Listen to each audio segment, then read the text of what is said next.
renforcement des bureaux de douane de province, dénommés BRBDP, que j'avais écrit avec l'aide d'autres experts douaniers haïtiens. Il était prévu le recrutement d'agents spéciaux devant intervenir dans les frontières sur les différents axes routiers. Mais ces vœux pieux n'ont pas pu se matérialiser. Est-ce pour cela aujourd'hui, nous devons remercier le président de la République, son Excellence, Michel Joseph Martelly, qui fait sienne le projet de réforme fiscale mené par le ministère de l'Économie et des Finances.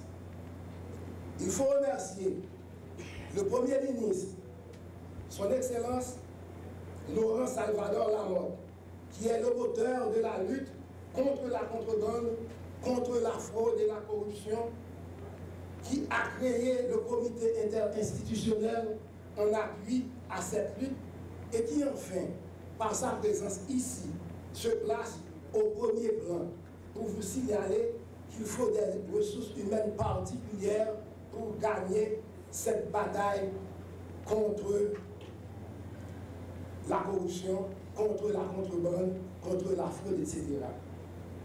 Nous devons remercier aussi la ministre de l'Économie et des Finances, Madame Marie-Carmel Jean-Marie, notre ministre de tutelle, qui non seulement définit avec nous les approches stratégiques de contrôle, mais aussi donne l'administration de tous les moyens pour atteindre ces objectifs.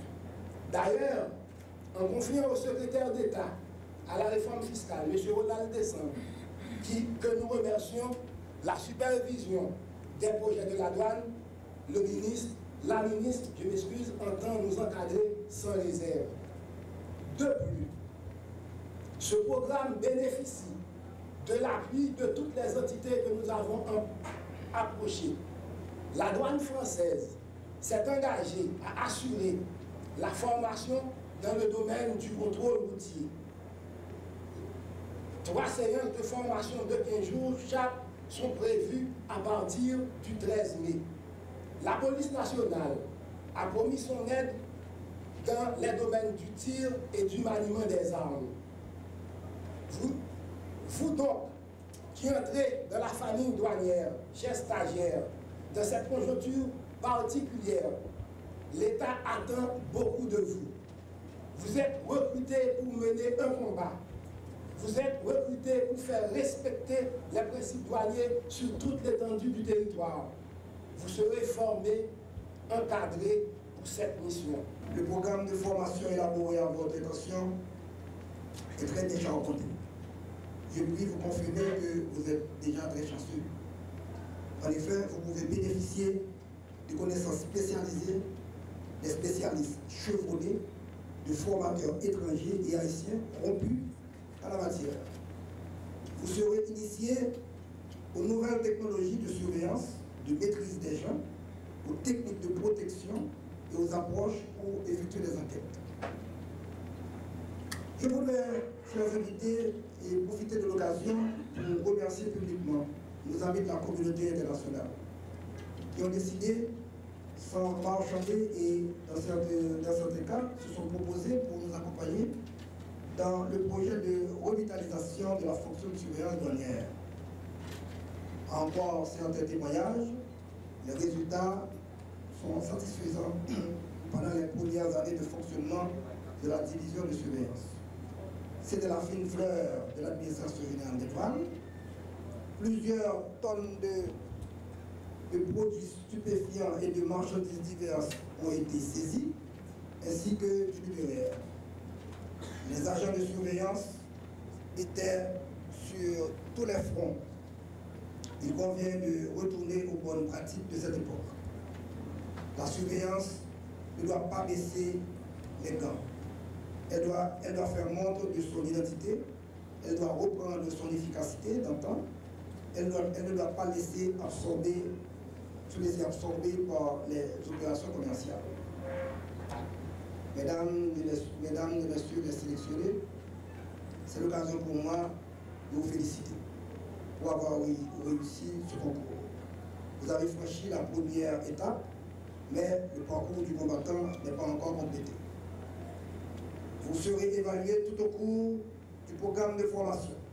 À la fin, vous devrez constituer une élite intègre, intégrant les valeurs d'intégrité, de probité, de loyauté et d'équité.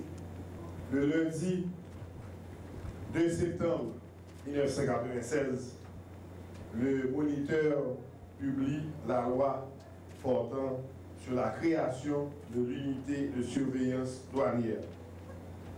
Plus de 16 années se sont écoulées depuis qu'a été fixé le statut de l'agent douanier.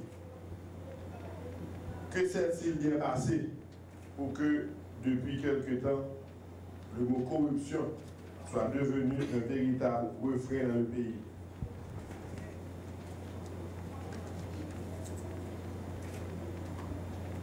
En conséquence, en février dernier, j'ai mis sur pied une commission élargie de lutte contre la corruption et la contrebande.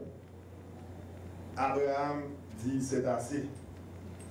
Le 22 février, précisément, le processus de recrutement de 125 agents de surveillance douanière a été lancé. L'administration générale des douanes a la responsabilité de garder nos frontières, de s'assurer que les recettes augmentent selon prescription de la loi. Donc, c'est avec un pile encouragement que nous venons là matin, avec un pile énergie que nous venons là pour moi supporter l'activité ça qu'a fait matin, qui sont activités critiques et essentielles pour le développement du pays, qui sont activités critiques et essentielles pour la croissance économique que nous voulons gagner dans le pays, qui sont activités critiques et essentielles pour que Haïti capable de voler de propres ailes, que Haïti capable de générer de propres ressources, qui c'est un corps de surveillance douanier, parce que la douane et la DGI représentent deux gros piliers pour 7 pays d'Haïti. Avant que nous jouions le pétrole, avant que nous jouions le mine, avant que nous jouions l'autre bagaille, eh bien, c'est seulement sous la douane avec DGI que nous sommes capables de compter pour capable faire tout le travail que l'État doit faire. Payer professeurs, payer employés l'État, tout dépend de douane et DGI, la police. Donc, l'île est le temps pour que mon corps qui est capable d'aller, qui est capable de veiller les frontières, qui est capable d'assurer que marchandises qui rentrent à payer taxes normalement selon la loi, qui est capable d'assurer tout, que s'il y a corruption, eh bien, corruption, ça la dénoncer et la justice peut faire le travail.